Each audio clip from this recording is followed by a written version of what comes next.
So we give them this karma phone. The first thing it tells them to do is they choose their talent. Let's say they like to garden. The government gives them the right to go into any neighborhood and begin to work on sidewalks.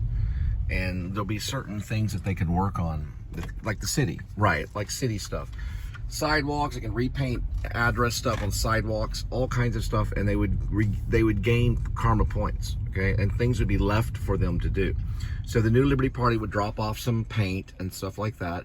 They would arrive, they would walk there, or get a ride from Uber, and then they would begin painting the, you know, real FDR, yeah, New Deal. I think they call it the Great Deal. This one would be probably called the New Deal.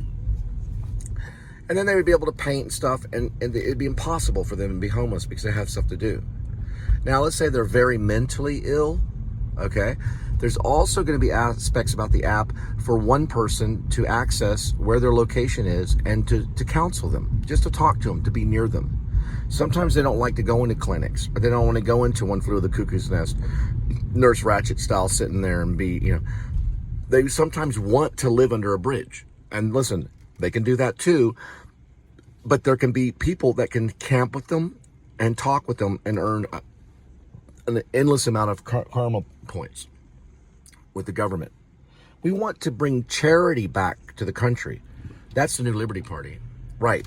We're bringing charity back to the country. We're becoming charitable. So you would be hired. You could be right out of college or right out of high school, or just a person, you know, just a person that picks up your app, and it'll show you where these people are, and you can camp with them, you can befriend them, and you can prove this and send it through. They'll know what you're doing. They can listen. They can listen. They'll be able to listen, right? They'll be able to listen. And you talk to them. We learn by hearing. That's also a big part of helping the houseless. You can even camp with them. There are people that are already in the ministry where they will go homeless. They will carry around a backpack. They'll bathe every night. They'll shower in the morning, and they will suffer with these people. I've seen them do it over there in Sam's by the base, by the military base and the naval station. I live by a naval air station. It's also a joint reserve base for the Navy. The Navy is the most powerful military branch in the world, but I think the United States Post Office, the United States Post Office is more important because we have built this country with this thing right here. It goes like this. It's right here. We built the country. Whoops, did that fall down? Sorry about that. We built the country with these things. They used to call it a stylus. So the post office is my most important entity. It really is. It's powerful. Charles Bukowski, one of our greatest writers, wrote about the United States Post Office. He was also a dirty old man, but he was a good writer. Now, we can help these houseless people by talking to them and socializing with them, and then bringing them into our own homes and even get rewarded for it by the government for being a good person. It can happen. The New Liberty Party, we've come here for faith. That's why we came to this country. Okay? We did fall in love with the country, but we found hope, right? Love is the most important thing of all. But we're going to learn about charity in the New Liberty Party. We're going to learn to actually be charitable. I'm going to tell you a story. One time I lost my mind. I went to Missouri, Joplin, Missouri, and I was starving. And I was digging through the trash, and I was waving at people. I was just waving at people. I didn't know who I was. I didn't know my name. I didn't know I was Cole Spivey. I have an identity. I'm Cole Spivey. My full name is Jonathan Cole Spivey, okay? So I was waving at people because I didn't know who I was. So I was in my 20s. I was still in college, but some doctors felt like there was a drug that I had taken, but I don't remember taking one, or something like that.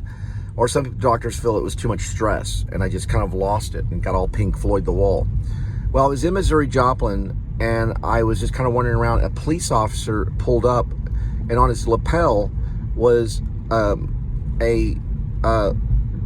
it was basically a cross. I don't think it was Catholic for sure, but I didn't ask.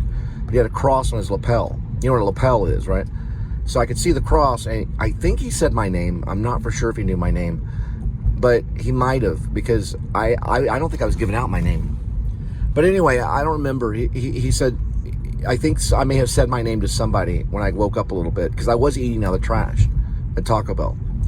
So he handed me a $20 bill. I remember him doing this. He said, come here, just take this. And he gave me a 20. So I used that to buy some burritos, and I ate down. I sat down and I ate the burritos, and I calmed down a little bit. I went into an extreme manic state, to a point where I couldn't function. You know, like you ever seen the movie Awakenings? It's a good movie. Yeah, it's with Robert De Niro. And it was with the beloved Robin Williams. And Penny Marshall directed it. Well, they had like a form of Parkinson where they would move so much that they would actually go, they would become frozen. That's what happened in my mind almost. So when I ate the burritos, I calmed down, and I used the rest of the change that I had, or some of the change I had, to make a phone call back to my mom in Texas. My mom's in Maine now. She lives by Canada. She's in Maine. So I called her, and then she sent, she paid for a room nearby where I was. I guess I was able to give the address. I knew I was in Joplin, right? I knew I was in Joplin, and I knew I was in Missouri. So I figured that stuff out. Plus the phone, I think the phone could have been traced ultimately. The phone call could have been traced, because back then I used a payphone. So back then, all the phone calls were traced through your own phone company. You could go back and look.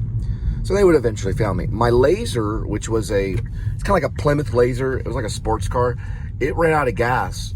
Yeah, right around Joplin area along the highway. I met some like really weird people, but I didn't bunk with anyone. I kept on my own. I ended up checking in at Motel 6. The next day, my stepdad was there. He was a PE coach. He's a PE teacher. They took me back to Texas, and I think I flew back. Yeah, and then Earl drove up and got the car, and they put me in a little rehabilitation center where I learned about Risperdal and One Flew Over the Cuckoo's Nest. All right, so it'll be there 100 feet. Yeah, they gave me a lot of stuff. You know, Risperdal was one of it, or Risperdal is what my dad called it. It's probably that one. My dad called it Risperdal, but it was Risperdal. And then they threatened if I didn't take any of the medicines, they would inject this stuff in me. Because some stuff was going around. I guess it was like a relay to LSD from maybe like the 90s. And that affects the brain ultimately, the dopamine. So they were able to control it. And I think for 6 years, eventually I got on a full dose of lithium and a full dose of Zoloft. So I think they're like way over this way. But we're going to help everybody with that. Those drugs don't cure everything.